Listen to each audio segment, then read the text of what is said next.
We have with us today a very dear friend of Village Square who has been associated with us for a long time now, an integral part of our annual photo competitions that we do.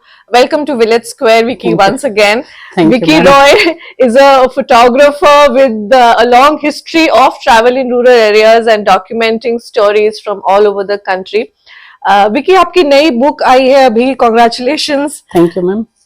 So yes, book का नाम है everyone is good at something, और और ये इसमें Braille में भी है। ब्रेल में भी आप छू करके Okay. इसको देख सकते हैं। तो बेसिकली ये डिसेबिलिटी के ऊपर है। मैं 2020 से इस प्रोजेक्ट पे काम कर रहा हूँ। तो मैं पूरे इंडिया के 28 स्टेट और 8 यूनियन टेरिटरी ट्रेवल किया हूँ, और जो पर्सन विद डिसेबल लोग हैं उनके घर पे जा करके मैं उनका फोटो खींचता हूँ और उनकी कहानी इस वेबसाइट में डालते हैं। तो basically everyone is good at something के नाम से वेबसाइट है। तो हमने नोटिस किया था कि जो बिल्कुल रूरल पार्ट ऑफ इंडिया है उनको अपॉर्चुनिटीज़ नहीं मिलते हैं। जैसे अगर आप डिसेबिलिटी में देखेंगे तो वो बड़ा सिटी सेंट्रिक है कि सिटी वाले को अपॉर्चुनिटीज़ मिल जाता है, बट गांव वालों को बिल्कुल नहीं मिलता है। तो आइडिया यही था कि उनकी कहानी भी हम सामने लाएं और लोग इनको पढ़ करके इंस्पायर हो। तो इस बुक के लिए आपने बताया कि आप पूरे इंडिया में घूमे हैं। मैंने जो थोड़ा बहुत इस बुक में देखा कि राइट फ्रॉम मिजोरम, लक्षद्वीप भी आपने किया Yes. है, और मतलब उत्तराखंड के गांव भी हैं। Yes. तो आपको कुछ फर्क समझ में आया कि कहीं पे ज्यादा उनके ऊपर तवज्जो दी जा रही है, कहीं पे नहीं है? हाँ बिल्कुल, जैसे मैं सिटी सेंट्रिक वाली बात इसीलिए कह रहा था। तो जैसे मुझे याद है कि मैं गुवाहाटी में एक स्टोरी शूट कर रहा था, एंड उसका नाम था गोविंद मजुमदार, एंड उसको मल्टीपल डिसेबिलिटी थे, लाइक उसको दिखाई नहीं देता है, बोल नहीं पाता है, सुनाई नहीं देता है। तो ऐसे लोगों के साथ कम्युनिकेट करने में भी बड़ा डिफिकल्ट होता है। तो मेरे साथ एक ट्रांसलेटर गया था, शिशु सारथी, गुवाहाटी से। तो वो उनको ना हाथ में टच करके बताता था कि मैं क्या कहने वाला हूँ या मैं किस लिए आया हूँ। तो जैसे उनको बताया कि एक फोटोग्राफर आया है तुम्हारा फोटो खींचने के लिए, तो देन ही टच मी और मेरा कैमरा वगैरह सब कुछ। एंड उसके बाद मैंने एक्सप्लेन कराया कि जो उनका डेली लाइफ है मुझे वो शूट करना है उनका। तो वो सारे काम करते हैं घर का, ठीक है। उसे मल्टीपल डिसेबिलिटी है। तो पहले उसने मेरे लिए पेड़ से चढ़ के नारियल पानी तोड़ के लाया, तो मुझे बड़ा डर लग रहा था कि कहीं गिर ना जाए, तो मुझे बड़ा गिल्ट फील होगा। तो उसके बाद गाय को खाना दिया, खेत में वो जा करके काम करता है। एंड मैंने देखा कि वो सेविंग कर रहा था, तो ना हाथ में शीशा पकड़ के सेविंग कर रहा है। आई थिंक इसमें फोटो होगा, वो मैं दिखाता हूँ आपको। तो मुझे लगा कि इसको तो मल्टीपल डिसेबिलिटी है, इसको दिखाई नहीं देता है, तो शीशा क्यों पकड़ा है ना। तो उन्होंने कहा कि शिशु सारथी में जब ये क्लास के लिए आता था ना, तो इसको बताया गया था कि शेविंग करते समय सैलून में शीशा होता है। तो दैट्स वाई लाइक उन्होंने शीशा पकड़ लगा, जबकि उसको 100% ब्लाइंड है, मतलब दिखाई नहीं देता है। तो मेरे लिए बड़ा सरप्राइजिंग था। तो वो ना रस्सी बनाता है, और रस्सी बना करके जब हार्ट लगता है तो वो हार्ट में जा करके खुद ही बेच करके आता है। जब मैं वापस आ रहा था तो उन्होंने अब ट्रांसलेटर को बोला कि वो एक बार ट्रेन में चढ़ना चाहता है, बिकॉज वो ट्रेन में नहीं चढ़ा है और उसकी हाइट को देखना चाहता है, ट्रेन के हाइट को। और कह रहा था कि मुझे अगर कोई मदद कर दे तो मैं एक दुकान खोलना चाहता हूँ, क्योंकि मेरे छोटे भाई की शादी हो गई, उसके बच्चे भी हो गए, बट मेरी शादी नहीं हो रही क्योंकि मुझे लड़की नहीं मिल रहा। तो दुकान खोलूंगा तो लड़की मिल जाएगा मुझे। तो इस तरीके का अलग अलग एक्सपीरियंस हुआ। एंड बहुत सारे स्टोरी लोग पढ़ करके मुझे कॉल करते हैं कि विक्की मैंने ये कहानी पढ़ा और मैं इसको सपोर्ट करना चाहता हूँ। तो मैं उनको डायरेक्ट कनेक्ट कर देता हूँ ताकि बीच में कोई थर्ड पर्सन ना रहे। तो ये तो आपकी बुक डिसेबिलिटी के ऊपर है, अबाउट रूरल और अर्बन, लेकिन आपने तो इतना ट्रैवल किया है पूरे इंडिया में, और कौन कौन से इश्यूज हैं which are very close to your heart? तो हर तरह के इशू है। जैसे एक फार्मिंग इशू है, जब मैं बहुत सारे बिल्कुल मैं ज़्यादातर शूट नॉन प्रॉफिट्स के लिए करता हूँ, तो हमेशा मैं रूरल इंडिया में जा करके शूट करता हूँ। तो जब फार्मर का हम प्रॉब्लम जो हम यहाँ पे शहर में रह करके सुनते हैं, बट एक्चुअल में जब उनके घर जाओ, उनके किचन में जाओ, तो सारा हाल बयां हो जाता है। ठीक है, बहुत लोग कहते हैं कि नहीं किसान डूइंग वेरी वेल, ये वो, तो उनको जाकर के उनके घर के किचन में घुसे तो उनको एक आइडिया हो जाएगा। एंड खास करके जब मैं विमेन को देखता हूँ कि जब उनके घर में कोई सुसाइड कर लेता है या कुछ कर लेता है, तो वो विमेन का क्या हाल होता है वहाँ पे, तो वो देख करके बहुत टाइम रोना आ जाता है। बट कोई ऑप्शन नहीं होता है हमारे पास, मतलब हम क्या कर सकते हैं। एंड बहुत सारे घरों में जाता हूँ एंड मेरे घर का हालत देख के मुझे आइडिया लग जाता है कि क्या कंडीशन है घर का। और उनको लगता है कि दिल्ली से कोई शूट करने के लिए आया तो वो खाना बना करके रखता है, कोल्ड ड्रिंक्स के बड़े बोतल मंगा के रखता है। तो एक टाइम लगता है मुझे कि मैं ये पीऊँ या नहीं पीऊँ, बिकॉज वो कहीं से उधारी करके तो नहीं लाया है। अगर नहीं पीऊंगा तो फिर वो डिसरिस्पेक्ट हो जाएगा, ठीक है, कि उनको लगेगा कि शायद भेदभाव कर रहा है, हमारे गरीब के घर में कुछ खाएगा नहीं। और मैं खा करके उनको कुछ पैसे भी ऑफर नहीं कर सकता हूँ, बिकॉज वो और डिसरिस्पेक्ट हो जाएगा। बट वो मुझे उस समय मैं बहुत बड़े एक ट्रॉमा से भी गुजरता हूँ बहुत टाइम, जब मैं शूट करके आ जाता हूँ ऐसे घरों से। तो मुझे लगता है कि थोड़े दिन तक दिमाग में वो सारी चीजें चलता रहता है। तो आपका ये सिलसिला कैसे शुरू हुआ, आप हमको बताएं थोड़ा। फोटोग्राफी का सो फोटोग्राफी का सिलसिला स्टार्ट होता है 2000 से। जब मैं तो एक्चुअली घर से भाग के 99 में आया था, और जब मैं कहाँ से? पुरुलिया वेस्ट बंगाल से। तो जब मैं क्यों भागे? तो मेरे घर में काफी गरीबी थी, क्या और एज थी आपकी तब? मैं 11 साल का था, और पढ़ते थे आप तब?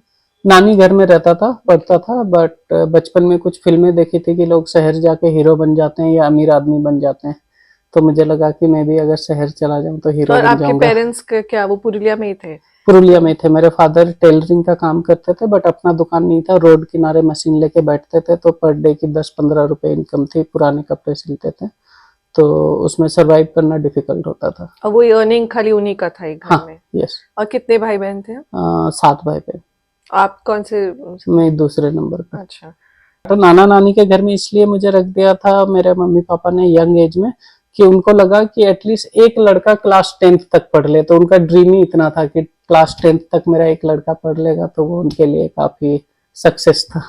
तो इस वजह से नाना नानी के घर में रख दिया था। ठीक, आप अकेले आए थे वहां से? हाँ, तो मैंने बचपन में कुछ फिल्में देखी थी कि लोग शहर जाके हीरो बन जाते हैं या अमीर आदमी बन जाते हैं। तो मैंने एक दिन मामा जी के जेब से थोड़े से पैसे चोरी किए। कितने?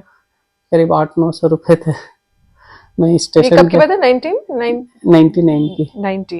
हाँ, तो 11 साल का था मैं उस टाइम पे। तो मैं स्टेशन गया, देखा दिल्ली की ट्रेन लगी हुई है, तो मैं बस चढ़ गया और दिल्ली आया। दिल्ली पहुंचते पहुंचते सारे पैसे खत्म हो गए थे।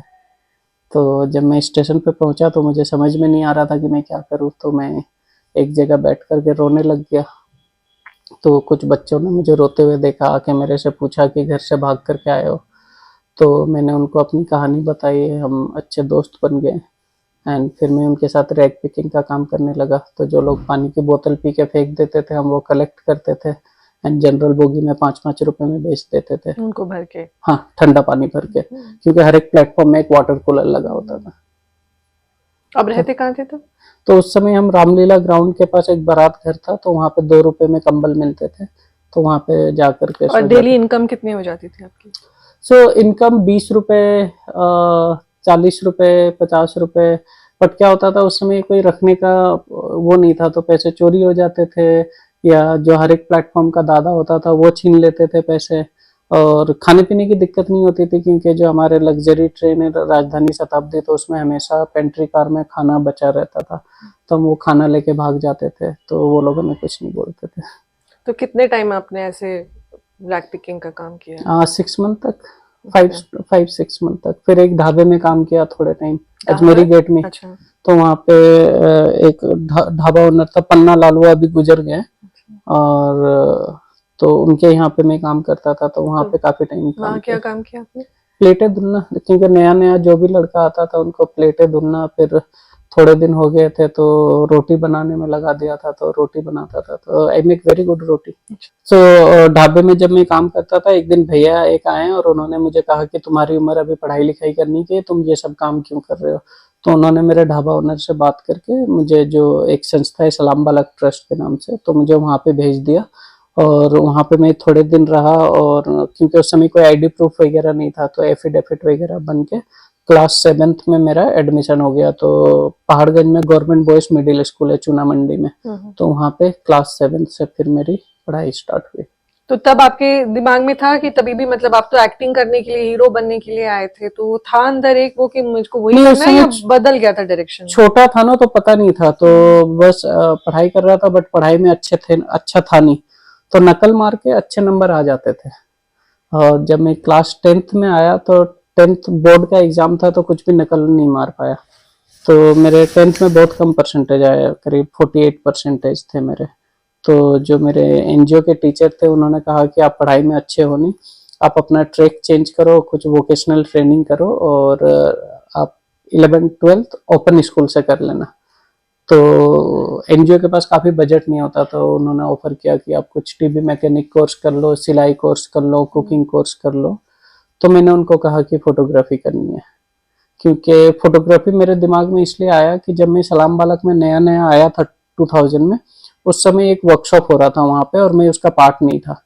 तो जिन्होंने उस वर्कशॉप में अच्छा काम किया था, तो वो लोग अपने एग्जीबिशन के लिए इंडोनेशिया श्रीलंका ट्रैवल किए थे।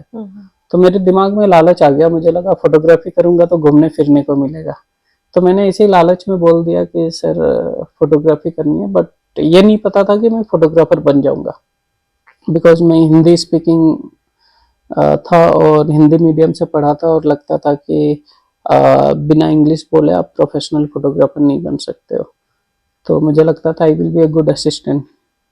तो ऐसे ही स्टार्ट तो वो मतलब लैक ऑफ इंग्लिश कभी आपको लगा कि वो हिंड्रेंस है बाद में आपके तो career? वो न्यूयॉर्क जाने के बाद खत्म हुआ, क्योंकि जब मैं इंडिया में तो मैंने जब सलाम बालक को बोला कि मुझे फोटोग्राफी करनी है, तो और 18 साल के बाद हम शेल्टर होम में नहीं रह सकते, तो हमें निकलना भी था सलाम बालक से। तो मैं 17 साल की उम्र में निकल गया।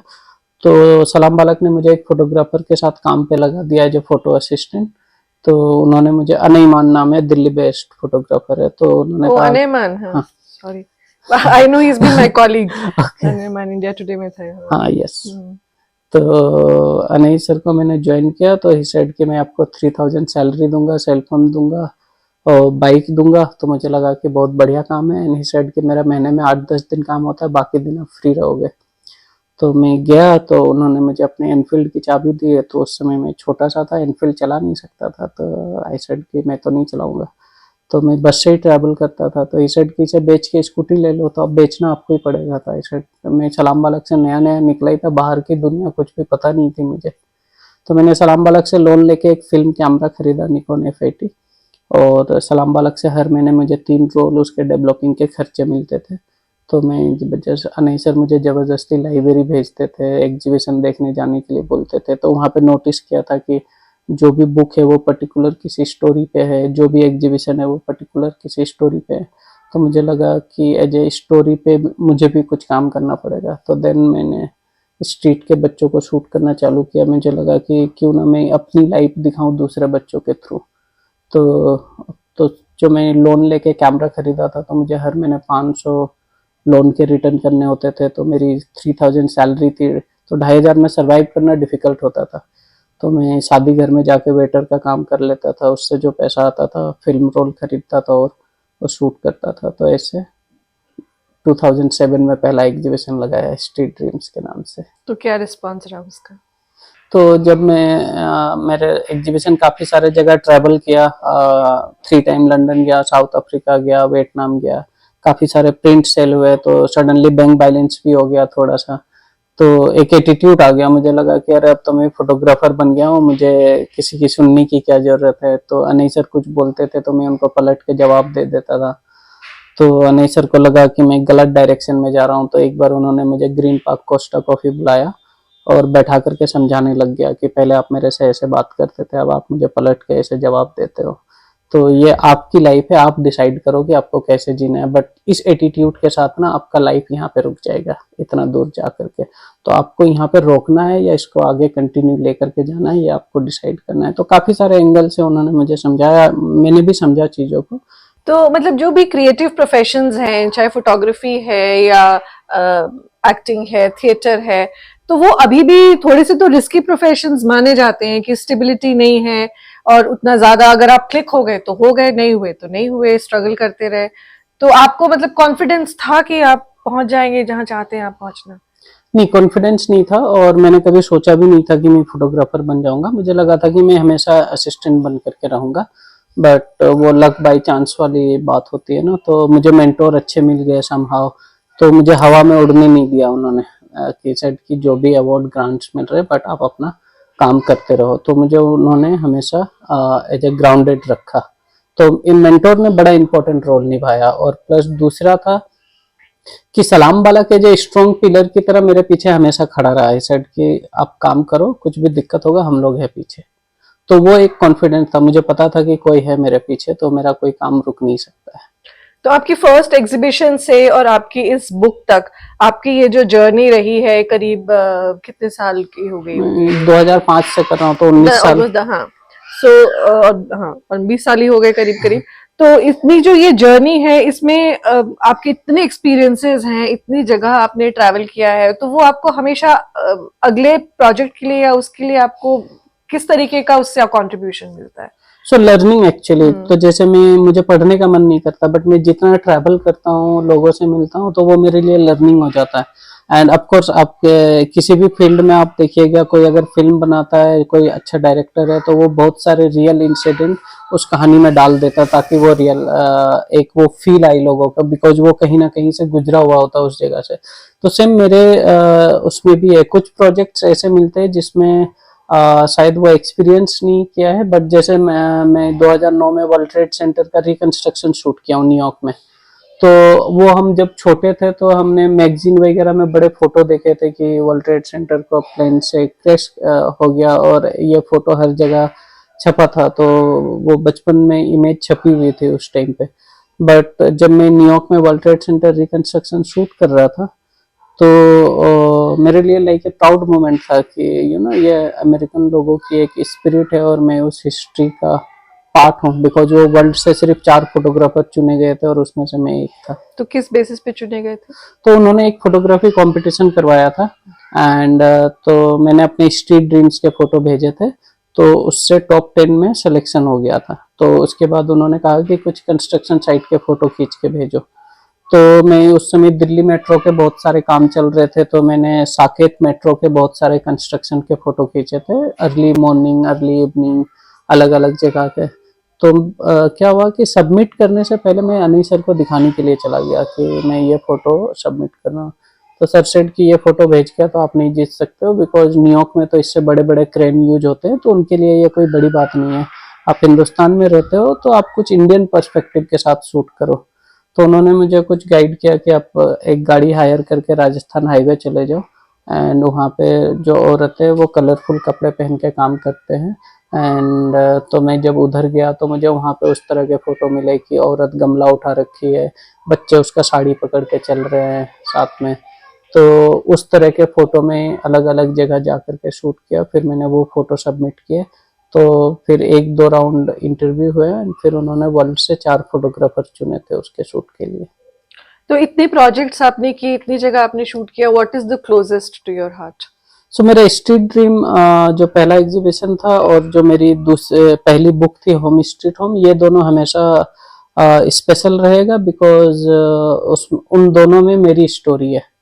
एंड स्ट्रीट को मैं स्ट्रीट ड्रीम में जब देखता हूँ, तो उसमें मैंने सारे 18 साल से कम उम्र के बच्चों का फोटो खींचा हूँ, एंड उसमें मैं ये दिखा रहा हूँ कि मैं स्ट्रीट में कैसे रहता था। तो मैंने दूसरे बच्चों का फोटो खींचा, बट मैं अपनी लाइफ दिखा रहा था।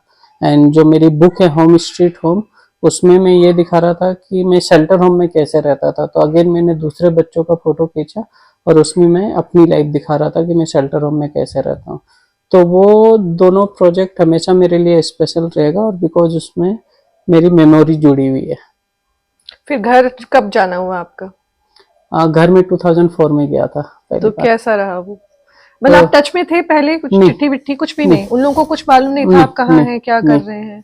तो जब मैं 10th क्लियर कर लिया था 2004 में, देन मैं डिसाइड किया कि मैं घर जाना चाहता हूँ। तो मैंने अपने एनजीओ के टीचर को कहा कि मुझे घर जाना है, तो उन्होंने एक स्टाफ को साथ में भेजा। तो मैं जब घर पहुंचा, तो मोहल्ले वालों की भीड़ इकट्ठी हो गई कि उसका लड़का वापस आ गया। तो क्या तो था? थोड़ा सा इमोशनल वाला माहौल घर में। तो घर वालों ने क्या सोचा था इतने टाइम तक, जब आप पता नहीं, मैंने ये सब बात कुछ नहीं नहीं किया, किया? बट और आपके मन में क्या बीत रही थी जब आप अलग रह रहे थे उनसे? मेरे मन में कुछ नहीं बीत रही थी, बिकॉज आई नो कि मेरे घर में इतनी गरीबी है, तो क्या ही फर्क पड़ेगा। बट आपको, आप मतलब जो भी घर और वालों प्लस का मैं साथ, नाना नानी के घर में रहता था, तो इस वजह से वो इमोशनल अटैचमेंट भी थोड़ा सा कम हो गया था। अभी आप टच में हैं? हाँ हाँ, I gifted one house to my mom. अच्छा, हाँ, वहीं 2000 पुरुलिया में? पुरुलिया में, क्योंकि पहले हमारा अपना घर नहीं था, तो मैं 2016 में मम्मी को एक घर, 3 बेडरूम घर खरीद के दिया हूँ। और आपके जो सिबलिंग्स हैं, आपके जो दे भाई? ऑल, मैं जब 2005 से काम करना चालू किया तो मैं थोड़ा थोड़ा सपोर्ट करना भी चालू किया था। तो मेरे तीनों सिस्टर ग्रेजुएशन किए हैं, और एक brother 2008 my father passed away, तो सलाम बालक ने मेरे से पूछा कि आपको कोई हेल्प चाहिए, तो आई सेड कि मेरा एक भाई पढ़ने में अच्छा है, तो if he can stay here and study. तो उन्होंने, मेरा जो यंगर ब्रदर है वो सलाम बालक में रह के 12th किया, बीबीए किया, एंड अभी वो कई सारे प्रॉपर्टी मैनेज करता है, एक हॉस्टलर करके है उनका। ओके।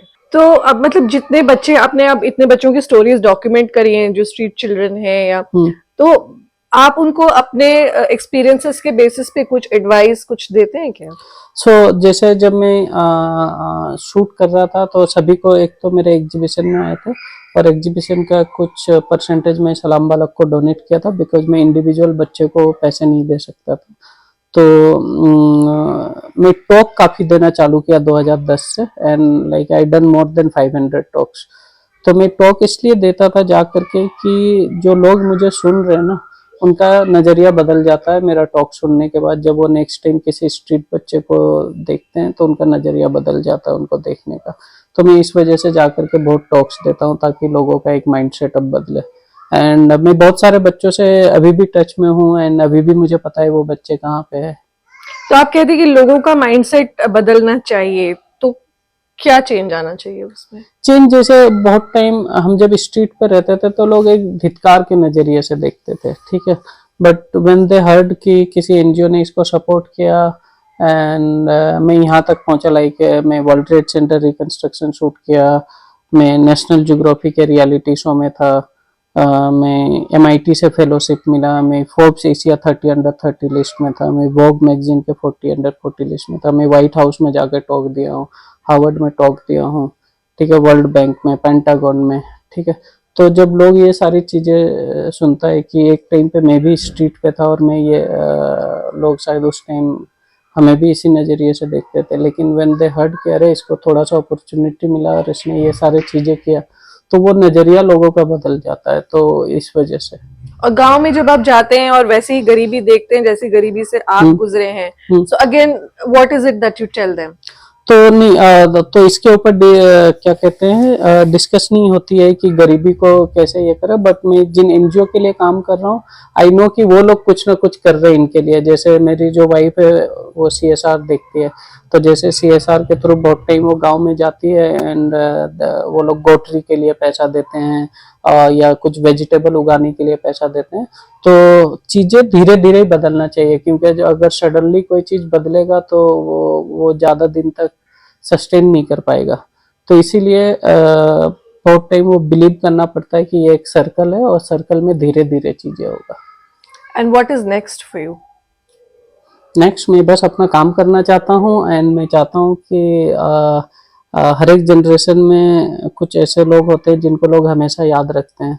तो मैं अपने जनरेशन का वो फोटोग्राफर बनना चाहता हूँ कि मेरे काम को पढ़ाया जाए। मैं इस वजह से बहुत स्लो प्रोसेस में काम करता हूँ। ऐसा नहीं कि मैं कोई भी मीडियोकर वर्क प्रोड्यूस कर रहा हूँ, तो वो थॉट प्रोसेस के साथ काम करता हूँ। तो आई होप कि मैं उस तरीके का काम कर सकूँ।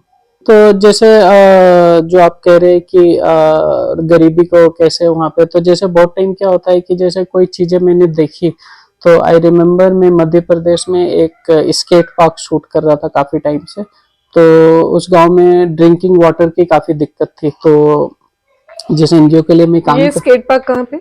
मध्य प्रदेश में पन्ना डिस्ट्रिक्ट में, जनवार के नाम से। जनवार, अच्छा। वो आशा, आशा, आशा है, हमने भी किया उसका इंटरव्यू। ओके, हाँ, आशा और उल्रिके। हाँ हाँ हाँ। तो जब वो स्केट पार्क बना रहे थे वो लोग, तो उल्रिके को मैंने अपना एक आर्ट वर्क डोनेट किया था। तो काफी सारे आर्टिस्टों से उन्होंने आर्ट वर्क मतलब पेंटिंग? फोटो। तो उन्होंने उनको ऑक्शन करके पैसा इकट्ठा किया था, और उससे वो स्केट पार्क बना था। तो जब वो बन गया था तो मुझे उन्होंने बुलाया, तो मुझे काफी अच्छा लगा वो गांव। तो मैं हर 1-2 महीने में जाता था और फोटोग्राफी करता था वहाँ पे। तो उल्रिके ने बोला कि ड्रिंकिंग वाटर की एक इशू है यहाँ पे, और गर्मी के टाइम में एंड गांव वालों को 2-2.5 किलोमीटर दूर जाना पड़ता है पीने के पानी के लिए। तो दे सेड कि उसका एक सोल्यूशन है, बट उसके लिए 8 लाख रुपए चाहिए। तो आई सेड कि इतना पैसा तो कोई हमें नहीं देगा, बट हम एक काम कर सकते हैं कि अभी तक जो मैंने स्केट पार्क के फोटो खींचे हैं उसका एक सिलेक्शन बनाते हैं, लोगों को बोलते हैं कि वो मेरा आर्ट वर्क खरीदे और इससे हम ये वाटर इनिशिएटिव करेंगे। तो हमने कुछ फोटो बेच के 8 लाख इकट्ठे किए, और हमने एक डीप बोरिंग करवा के वहाँ पे एक बड़ा प्लेटफॉर्म बनाया, उस पर एक टंकी लगा के मोटर को सोलर पैनल से कनेक्ट कर दिया और 4 नलके लगा दिए रोड साइड में। तो अब उस गांव में 24 घंटे पानी अवेलेबल है। तो लाइक वो एक कंट्रीब्यूशन है फोटोग्राफी के थ्रू। फिर उसी गांव में एक लड़का था सचिन आदिवासी नाम था उसका, और उसको काफी डिजीज हो रखे थे, उन्होंने कभी हॉस्पिटल में नहीं दिखाया था। तो मैं सचिन का फोटो खींच के लाया और उसको अपने सोशल मीडिया पे शेयर किया कि अगर कोई इसकी मदद करना चाहे तो एक विवेक गुप्ता करके दिल्ली में, उन्होंने मुझे कॉल किया कि उनका इलाज वो करा लेंगे। तो सचिन को दिल्ली ला के एक एनजीओ में रखवाया, उसका एम्स में ट्रीटमेंट चला और अब वो बिल्कुल ठीक हो गया है। तो ऐसे कई सारे लोगों की फोटोग्राफी के थ्रू मैंने मदद किया है। तो ये उनमें से एक दो है। जैसे जो डिसेबिलिटी वाला भी है ये प्रोजेक्ट, तो हमने अभी तक वेबसाइट में करीब 200 स्टोरी हमने पब्लिश किए हैं। तो वेबसाइट लोगों ने सब्सक्राइब करके रखा है, तो लोग स्टोरी पढ़ के मुझे कॉल करते हैं कि विक्की मैंने ये कहानी पढ़ा और मैं इसको सपोर्ट करना चाहता हूँ। तो मैं उनको डायरेक्ट कनेक्ट कर देता हूँ, मैं उनको ये भी नहीं बोलता हूँ कि आप मुझे दे दो, मैं उनको दे दूंगा। तो अभी तक करीब 25-30 लोगों की ऐसे मदद हो चुकी है इस प्रोजेक्ट के थ्रू। तो मतलब फोटोग्राफी में भी इतने स्पेशलाइजेशंस हो गए हैं, वेडिंग फोटोग्राफी, फैशन फोटोग्राफी से लेके आपका तो डॉक्यूमेंट्री फोटोग्राफी में है। तो मतलब what attracted you towards it? So documentary photo बहुत टाइम, जैसे मैं लोगों को बोलता हूँ मैं डॉक्यूमेंट्री फोटोग्राफर हूँ, तो देखो डॉक्यूमेंट्री फिल्म मेकर। तो मैं उनको एक्सप्लेन करता हूँ कि मैं still photographer, documentary still photographer हूँ। तो फिर वो मुझे उनको एक्सप्लेन करना पड़ता है कि what is difference documentary. So documentary photography में लॉन्ग टर्म काम करना होता है। सो लॉन्ग टर्म, जैसे मान लीजिए मैं आपको एग्जांपल देके समझाऊं कि अगर मुझे दिल्ली की फोटो खींचनी है, तो कोई बोलेगा कि दिल्ली की फोटो, दिल्ली बहुत बड़ी नहीं है तो 1-2 महीने में पूरे दिल्ली घूम के फोटो खींची जा सकती है। वहीं पे अगर मैं दिल्ली को 5 साल तक फोटो खींचूं तो दिल्ली ठंडी में अलग दिखेगा, बरसात में अलग दिखेगा, गर्मी में अलग दिखेगा, ठीक है। और जैसे जैसे मौसम बदलेगा, लोगों का पहनावा बदलेगा, अलग अलग फेस्टिवल्स आई हैं तो वो कैरेक्टर दिखेगा दिल्ली का, ठीक है। तो जब मैं 5 साल उसमें टाइम स्पेंड करूंगा तो वो पूरा कैरेक्टर दिल्ली का उस फोटोज में आ जाएंगे। लेकिन अगर मैं वो 2 महीने में शूट करूंगा तो वो दिल्ली का कैरेक्टर नहीं आ पाएगा। मतलब दिल्ली दिखेगा, बट जो हर एक जगह का एक कैरेक्टर होता है, हर एक आदमी का एक कैरेक्टर होता है ना, वो कैरेक्टर नहीं आ पाएगा। So what aligns you towards documentary photography? क्योंकि मेरी जो प्रैक्टिस रही है अनी सर के साथ, क्योंकि वो मुझे जबरदस्ती टॉक सुनने के लिए जाने भेजते थे, बुक देखने के लिए भेजते थे, एग्जीबिशन देखने के लिए भेजते थे, तो वहां पे मैंने देखा ही यही सब चीजें था। तो और मैंने एक दिन सर से पूछा कि मुझे लगा, क्योंकि ना मुझे जा करके देख के और फिर नोट बना के ला करके एक्सप्लेन करना पड़ता था कि मैंने क्या देखा, क्यों देखा, क्या अच्छा लगा, क्यों नहीं अच्छा लगा। तो मैंने पूछा सर ये सब देखना जरूरी है क्या? तो ये सेड कि कल दिन जब आप अपना एग्जीबिशन लगाओगे तो आप चाहोगे ना कि लोग आके आपका काम देखें। तो अगर आप चाहते हो कि लोग आकर के आपके काम को रिस्पेक्ट दे, तो आप जाकर के दूसरों के काम को पहले रिस्पेक्ट दो।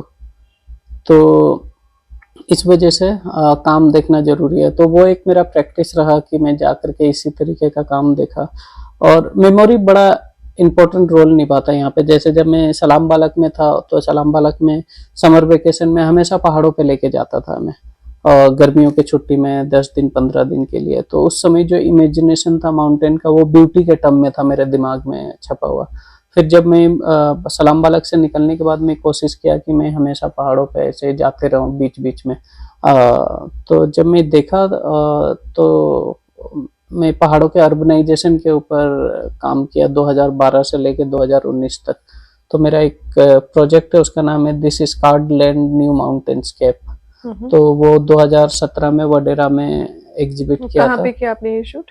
पूरे हिमाचल में। अच्छा। तो हिमाचल के जितने 12 डिस्ट्रिक्ट है, बिकॉज हम जब सलाम बालक में रहते थे तो काफी ज्यादा टूर में हम हमेशा हिमाचल जाते थे, कभी मनाली जाते थे, कभी शिमला जाते थे, नैनीताल जाते थे, तो अलग अलग जगह जाते थे। तो उस समय कि इमेजिनेशन जब बाद में हमने देखा इन सब फोटोज में, तो आप ये फोटोज अगर देखोगे कि किस तरीके से अर्बनाइजेशन हो रहा है, और मैं सोचा कि कटाच वे में अपनी बातें कैसे कही जाए, तो मतलब लोगों को देखने में अच्छा भी लगे और लोग थोड़ा सोचने पे मजबूर भी हो। जैसे मान लीजिए अब विलेज स्क्वायर जो आप लोग काम करते हो, आप जैसे गांव की कहानियां ला करके दिखाते हो, तो जो माउंटेन के लोग फोटो देखते हैं वो हमेशा एक ब्यूटी के टर्म में ही लोगों ने देखा है, तो मुझे लगा कि इस डायरेक्शन में भी दिखाना चाहिए। तो हमने जब फोटो अपना एग्जीबिशन लगाया था, तो हमने दो, एक पेंटर का काम हम उसमें यूज किए थे और एक फोटोग्राफर का काम। तो एक निकोलस रोरिक का पेंटिंग हमने यूज किया था, और एक फोटोग्राफर थे ब्रिटिश फोटोग्राफर सैमुअल बोन, उसका फोटोग्राफ्स हम बैकग्राउंड में यूज किए थे कि उस समय इन्होंने जो काम किया था वो हिमालय का जो ब्यूटी के टर्म में इन्होंने देखा था। बट अभी एज ए यंग में फोटोग्राफर में हिमालय को इस वे में दिखा रहा हूँ ताकि लोग थोड़ा सा सोचें इन सब चीज़ों के बारे में।